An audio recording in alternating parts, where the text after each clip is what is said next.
What's going on, y'all? Welcome back to the Runaway Train Sports Podcast. I am your host, Dakota, or Boiler in Texas on most social media platforms. We are here to talk about Purdue's upcoming game against the Ohio State Buckeyes. Ohio State comes to West Lafayette for the first time since the 2018 defeat in West Lafayette. Obviously, they have played since. Purdue went on the road in 2021 and fell to the Buckeyes in Columbus. But Ohio State making the return trip this season, and obviously both of these teams look quite a bit different than they did the last time they faced off. Ohio State comes in to try and actually, I believe if my math is correct, just about even the series in West Lafayette over the last handful of games. Purdue, one of those weird teams that just for whatever reason just has Ohio State's number on the road. So we're going to talk about, just go over briefly the matchup, kind of look at the numbers for Ohio State, and then we'll wrap things up with a couple bullet points on what Purdue needs to do to make this upset happen, and then finally take a look around the Big Ten this weekend and see what we have in store around the conference here in Week 7. But let's go ahead, let's jump straight into the matchup predictor. If you believe ESPN and that sort of thing, is it gives Ohio State a 94% chance to win this weekend in West Lafayette. And I tell you what, as things have gone on this season, I don't quite blame them. Ohio State finally looks like they're rounding into form. They're coming off of a 37-17 win over Maryland, while Purdue is coming off of a 20-14 loss at Iowa. Their game against Maryland was really entertaining for about the first 2.5 quarters, I think, until I think Ohio State finally just out-talented a very talented Maryland team, to say the least. But that game being in Columbus, they kind of just walked away with it towards the end. Looking at the stats for the Buckeyes, their quarterback Kyle McCord leading the way, just under 1,400 yards passing at 1,375. On the ground, they have Trevion Henderson, 295 yards. In the receiving game, obviously, Marvin Harrison Jr., I don't think you can go much more than this amount of time into a podcast and not mention Marvin Harrison Jr. when we're talking about Ohio State. On the defensive side of the ball, Tommy Eichenberg, linebacker, leads the team in tackles at 38. And Josh Proctor actually leads in interceptions with 1, which actually surprises me that Ohio State hasn't turned over the ball through the air much more than that. But kind of looking back, going down the list in the passing game, like I said, Kyle McCord is currently 93 of 142 for 65.5% completion, 1,375 yards, just under a 10-yard average, and then 8 touchdowns to 1 interception. He's also only taken 5 sacks on the year, which is pretty good for this point in the season, if I do say so myself. So it looks like the Ohio State offensive line has done a pretty good job at protecting the quarterback. And Purdue's going to have to make something happen and make this thing a little weird and a little crazy if they're going to have a chance. Going down the rushing order, I mentioned Trevion Henderson leading the way with 295 yards. Chick Trainum actually leads the team in carries, 45-44, for 207 yards. And then they have 10 total touchdowns on the ground, with 5 by Henderson, 3 by Trainum, and 2 by Mayan Williams. So Ohio State as a team has run for 658 yards on the season, which actually, it surprises me when I look at this and I actually see that Purdue has a better rushing stats as a team compared to Ohio State.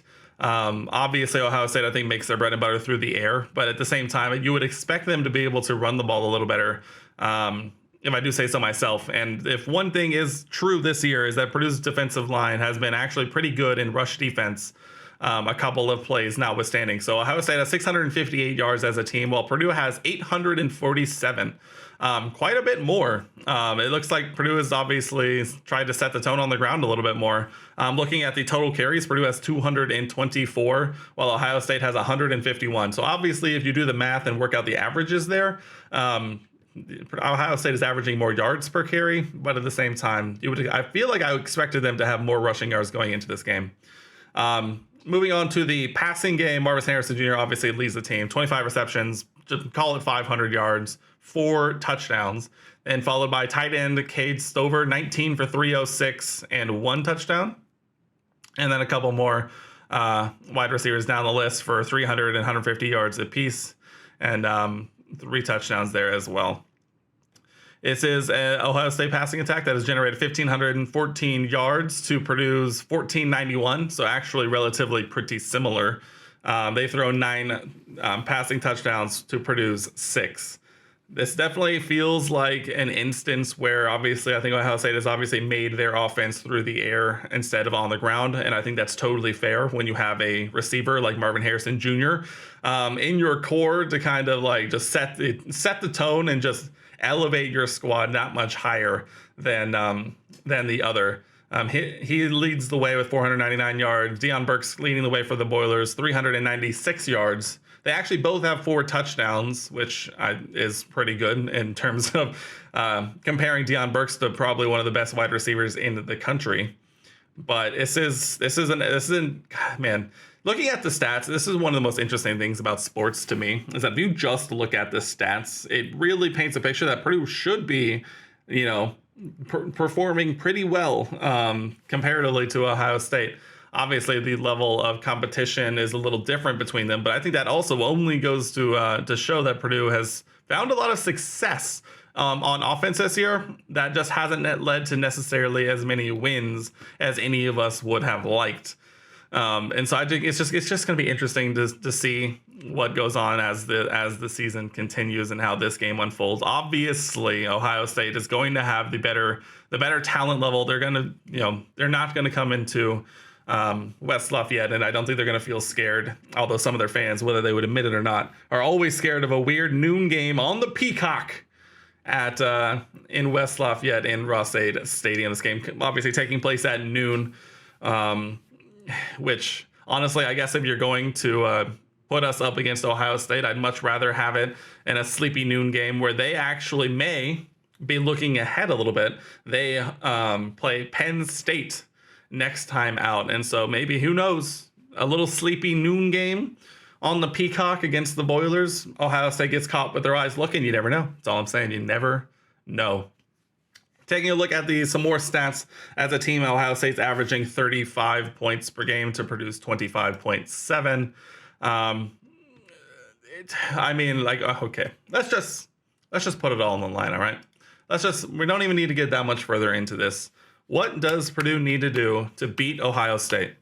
And obviously this is going to be easier said than done, but I think it could potentially boil down to something as simple as limiting Ohio State's big plays, sustains offensive success for Purdue, and just like we said against Iowa, getting off the field on third down. Ohio State actually has a worse third down percentage than Purdue at 39.68%, while Purdue, what we had seen not particularly good on third down sometimes, 45.46%. So Purdue actually has a much better third down percentage. So if we can get them into third and long, third and medium, and get off the field and not let them, potentially exert their will on third and short, fourth and short, that kind of situation, that's going to be a must. Obviously, this is the one that's really easier said than done, if we're being honest with ourselves. Containing Marvin Harrison Jr., but at the same time, not focusing solely on Marvin Harrison Jr.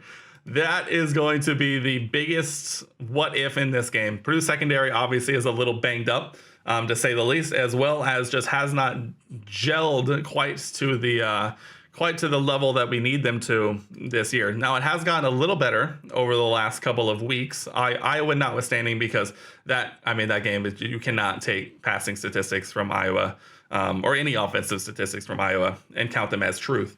But it seems like things have really started to turn up a little bit. That said, even against Illinois, where Purdue found a lot of success on defense, there were a couple of moments that you could not get away with against a team like Ohio State than you can against a team like Illinois. I'm thinking particularly on the 2 wide open touchdown passes that Illinois just missed to kind of keep them at arm's length going down to the stretch of that game. Those are the plays that we cannot have against Ohio State, because they will make you pay, and it will look fairly easy doing it. And then the other thing on offense, or on defense rather, when Ohio State's on offense, is not letting them get too crazy in the run game. They're obviously a team that's more, going to more throw the ball than rush the ball, it would seem. But that doesn't say that they're not going to try and potentially exert their will on Purdue and get the run game going and force Purdue to beat them both ways. I think if Purdue can, do what we've done this year and be fairly consistent on the ground in terms of defense, I think we have a decent shot at holding it at least close enough to where it may not get away from us. And then for when Purdue has the ball, obviously we had a bit of a blow against Iowa, losing more depth on the offensive line with Marcus Mbow, as well as apparently losing Tyrone Tracy Jr., which Ryan Walters during his presser this week mentioned that he would be extremely shocked if Tracy plays. So it looks like it's back to being the Devin Mockabee show. And while Devin is leading Purdue on the ground, it's really yet to be seen exactly if he can go back to being that feature back that, Purdue really needs him to be. Obviously, he's got the fumbles this year, at least so far. Hopefully, now that Tracy is sidelined for a little bit, potentially with injury, that'll really light a fire under him, hold on to the ball, and potentially get back to doing what we can to get something on the ground. If we can get something on the ground in this game, I think we definitely need that more than most, just because those running downs and finding at least medium levels of success are going to be key, and keeping the defense fresh, keeping them on the sideline, and extending drives on the ground, and or putting ourselves in those third and medium, third and short situations is going to be a key. If Purdue just consistently just cannot get anything going on offense, which is a real possibility against a team with the talent level of Ohio State, it could be in for a long day on the defensive side of the ball. In the passing game, I think that's actually it's tough, right? Because this is one thing that should, in theory, be a good thing for Purdue. But the level of, non-solo targets and on this offense is actually really, really nice. Here, I'm just going to read down the reception numbers. I'm going down the list. Deion Burks, 24. Abdur-Rahman Yassin, 25. TJ Sheffield, 24. Max Clare, obviously, he's going to be sidelined with injury for hopefully only a few more weeks. 22 rather. Garrett Miller, obviously stepping back up into the offense with the Clare injury, is up to 11, and then Devin Mockabee, 14. So in terms of just wide receivers, we have 24, 25, 24, and then Garrett Miller and Max Clare with 33 combined. And then Devin Mockabee also 14 out of the backfield. This is something that is actually, I think, a pretty good thing if we can get the consistent offensive line play that we were seeing against Illinois. That obviously gets a lot harder with the injuries and the lack of continuity that we've just had all season long, as guys have been injured and coming back and then leaving and then coming back. That might be the biggest question mark I have on this game is just going to be entirely what can Purdue get done in terms of offensive line protection. Ohio State only has 7 sacks on the season. For reference, Purdue has 18. So the defensive line for Ohio State doesn't seem like they're getting to the quarterback quite that consistently. If we're being that honest, I mean, it's split across a few guys, but it seems like this is an Ohio State defensive line that isn't generating that many sacks. So if I mean, there's going to be a lot of ifs when it comes to this point. If Purdue's offensive line can be good enough to find okay production on the ground and provide okay pass protection for Hudson Card. Unfortunately, we saw what Card would do when he didn't feel like he had the protection needed in the pass game against Iowa, where he routinely just tried to extend the plays and make plays, which I appreciate. I mean, I'm never going to be disappointed when a quarterback tries to make something happen if it's just not going well. The problem is the mistakes that he made along the way, both in the interception as well as just holding on to the ball too long and taking unnecessary sacks. If we're able to clean that up, potentially we could see some success. But obviously, all of this is going to come with the asterisk that we're playing Ohio State and not, we're not playing Fresno State anymore. We're playing Ohio State at home on a noon game on Saturday. So it's going to be a struggle. Yeah. So if I was going to give my 3 biggest points, it's going to be 1, it's going to be limiting Ohio State from making big plays, from making big chunk plays consistently. 2, when Purdue has the ball, no turnovers. Purdue cannot turn the ball over and expect to win this weekend, or even potentially even keep it close. If we give Ohio State the ball in prime position, they will take advantage. They have the talent to take advantage of that. If we drive down the length of the field into the red zone and turn the ball over in the red zone, that is a momentum killer. Purdue needs to put up points when they get into the red zone, and I think they might even need some to win the turnover battle rather than just not turn over the ball, I guess might be the biggest thing. But if Purdue can finish with no turnovers and win the turnover battle, I think that is obviously something we need to do. Getting Ohio State's offense off the field and forcing their defense to hopefully keep up with an offense that I'm hoping, again, is clicking. It's going to be tough to see, but I think that's going to be. And then lastly, this is really it. We have to stay healthy. I mean, if anything comes out of this game, and this is why it's my last point, if anything, if Purdue can stay healthy coming out of this game, absolutely massive. Obviously, it's going to be, we're fighting an uphill battle, and the uphill might just be vertical almost. But Purdue has a bye week coming up, which they need tremendously just to give guys some time off, regroup, reset, and get some relaxed time under their belt. Come out of Ohio State healthy. Hopefully we see some good things that we can put on tape. Hopefully we see some good things we see on defense we can put on tape. And hopefully, if anything, and if Ohio State does end up winning, hopefully we can keep it close enough that it doesn't turn out to be, too bad. Purdue's secondary is going to have to come to play. Obviously, we were already a little thin in that department going into the season. It obviously got a little more thin with injuries the last couple of weeks. They're going to have to come up big. Dylan Thieneman is going to have to be an absolute mother, I think, going into this one. He has been an absolute mother so far this year, but he's definitely going to need to step up big, especially in that safety valve spot. That safety position is going to be massive here, as Ohio State is definitely going to try and take the top off of the Purdue defense. So let's just get through this one. If anything, let's look fairly competitive, or at least let's not be the Illinois in the Illinois-Purdue game. Let's be the Purdue in the Purdue-Iowa game. Keep it respectable, keep it close, do some good things, put something on tape that we can look at and go, that was a good thing, but Ohio State is just better. They just have more talent. And if that happens, I'll be happy with it. But let's just not leave super injured. Let's not leave with our tail between our legs and going into the bye week. Let's try and build a little bit of momentum against a program that's near the top of the Big Ten every single year. So that's going to do it. I don't think I'm going to give a score prediction, mainly because I don't want to try and imagine what the score prediction could be. I'd much rather imagine what it might be. And so we'll end here by taking a look around the Big Ten games this weekend. 6 on the cards. Kicking things off into the Big Ten, both in the noon slot. We actually have 3 games in the noon slot. We have Indiana at Michigan. Indiana is on murder watch. That game could get ugly and could get ugly fast. We have Ohio State at Purdue. Obviously, we have covered that one. That is another game that could get ugly and get ugly fast. And the last noon game, Michigan State at Rutgers. This game actually could be sneaky good. Rutgers showed last week that they aren't necessarily up to going on the road when they went to Wisconsin and lost by 11. But Michigan State been a little up and down, to say the least. Obviously, it's a lot of off-field issues this year. Going to Rutgers could be a sneaky good game to just throw on in the background. UMass visits Penn State. That one is absolutely murder watch. Massachusetts is 1-6. Penn State's 5-0. One of the best defenses in the country. According to ESPN, the line is 41.5 to Penn State, and I would be tempted to pick that if I'm being honest. Illinois travels to Maryland.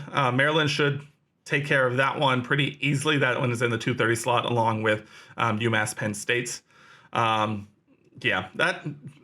If Illinois was the team we all thought they might be going into this year, that could have been a sneaky good game. But Maryland's favored by 2 touchdowns. I again might be tempted to pick that one. Maryland's offense is much better than Purdue's, and even Purdue put up 44 on Illinois' defense. So pick the Terps there, I think.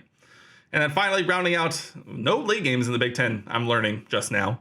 Iowa at Wisconsin, absolutely the game of the day. And it's a 3 p.m. Fox game. Iowa travels to Wisconsin, which might end up actually being more for the West than we'd like to admit this early on in the season.